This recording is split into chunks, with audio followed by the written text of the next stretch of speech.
How about a swim with a 10-meter whale shark, snorkeling the outer Great Barrier Reef, or watching saltwater crocodiles at yellow water cruise? But can you do all three in just 12 days? Yes, you can if you go at the right time of the year and get the locations right. In this video, you get the exact 12-day itinerary plan, 4 regions and 6 key planning points to follow. Let's get started. Point number 1, travel season. So most travelers think summer is when you travel Australia, beaches, sunshine, Christmas at 30 degrees. But here's the thing about the top half of the continent that many visitors don't know. Northern Australia has essentially reversed seasons. In summer, so between November and April, the wet season hits. You get cyclones, 100% humidity, stingrays and jellyfish in the water, and the Kakadu National Park, Australia's largest park, is basically closed for 6 months of the year because roads are flooded. The winter arrives May through to September, dry season, 30 degrees during the daytime, 20 degrees at night,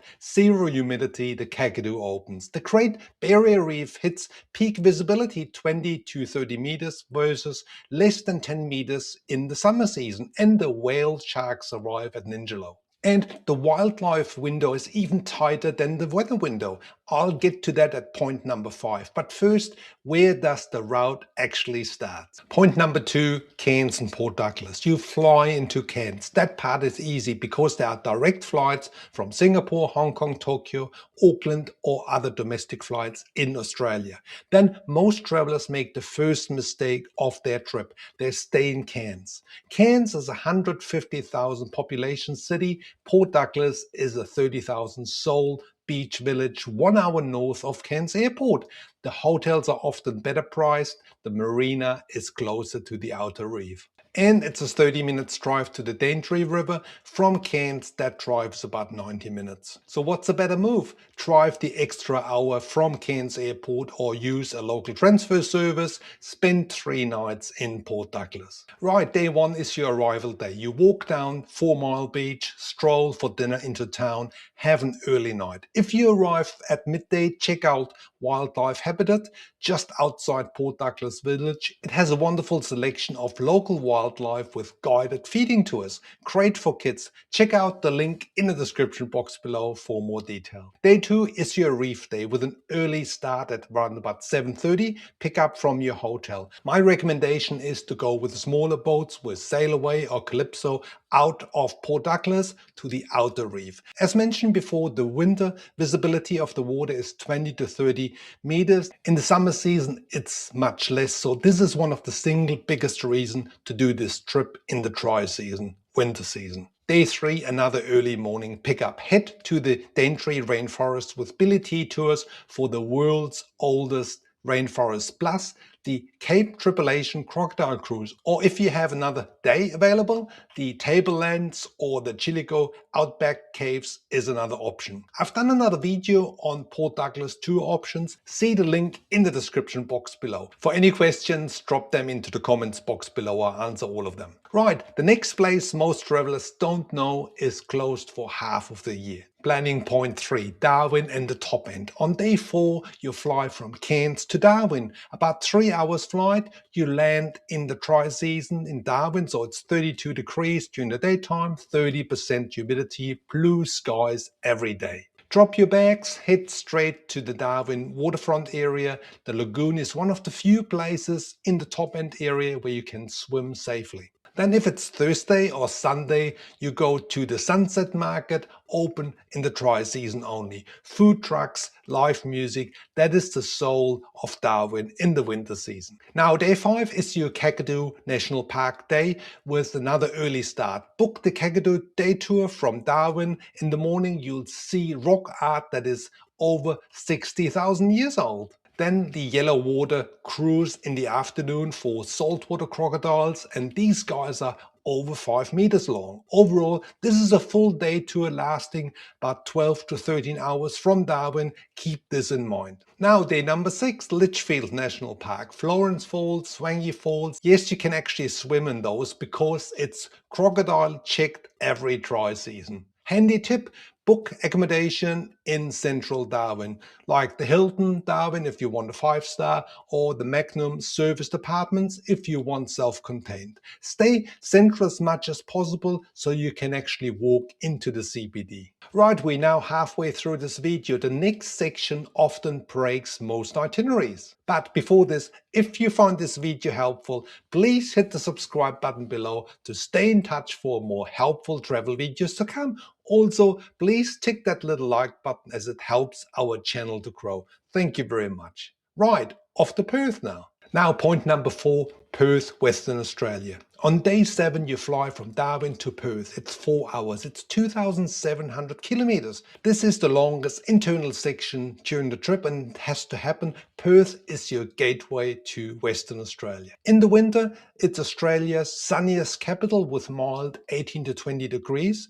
It's also a rest day before things get wild. So day 8 is your city day. Start at Kings Park. It's one of the world's largest inner city parks, and there is a brilliant Aborigine heritage walk. Then Fremantle in the afternoon, the birthplace of Australian craft beer. Little Creatures Brewery, the Fremantle Market, a walk down the Cappuccino Strip. Otherwise, the Perth Mint is a major attraction in the city, or maybe you want to visit the famous Restore Italian shop and cafe if you prefer to stay in the city. An even better move is to go for a one-day trip out of Perth over to Rottnest Island. You can get there with a boat trip from Perth downtown and then catch the ferry over to the island. I've done a dedicated video for Perth with all the details. Check it out in the description box below.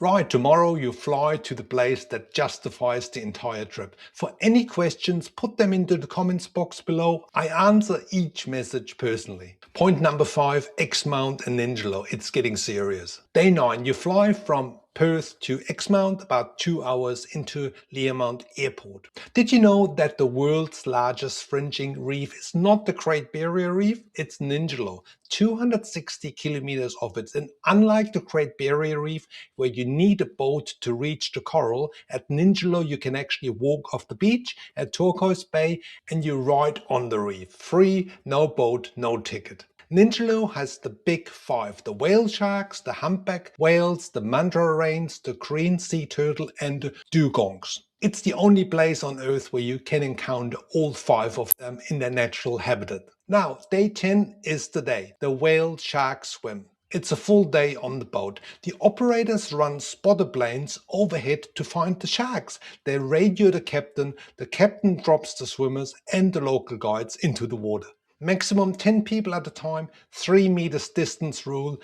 You are next to a 10-meter fish that doesn't know or doesn't care you exist. This is a true trip of a lifetime experience. Live Ningaloo, 3 Islands whale shark dive, Ocean Echo Adventures. These are the 3 local operators I'd book. I'll put the links in the description box below for you to check them out.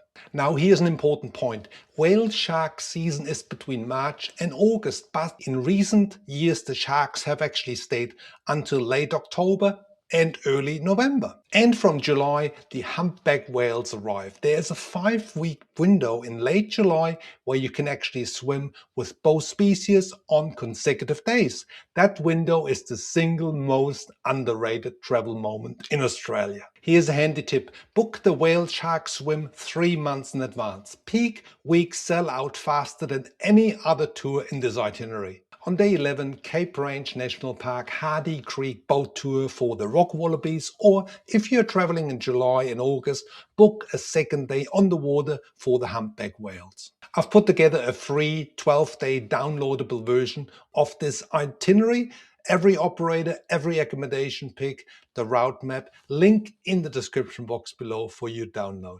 Now, point number 6, cost and the best months to go. So what does this all cost? The honest range for the 12 days mid-range accommodation, every internal flight, every tour, between 6,000 and 9,000 Australian dollars per person. The 4 internal flights are about 800 to 1,200 Australian dollars each per person. The earlier you book, the better the fares. The whale shark swim is the most expensive single experience, from around 500 Australian dollars per person for the full day trip. The best travel months is July and August are the gold standard. Every region is at peak season. May and June are excellent, softer pricing. Until mid-October is the last month of the dry season, still strong, but the Kakadu National Park starts winding down at the end. So here you have it, 12 days, Great Barrier Reef, Daintree Forest, Kakadu and Litchfield National Park, Perth and the Ningaloo for the whale sharks. Fly out of Perth.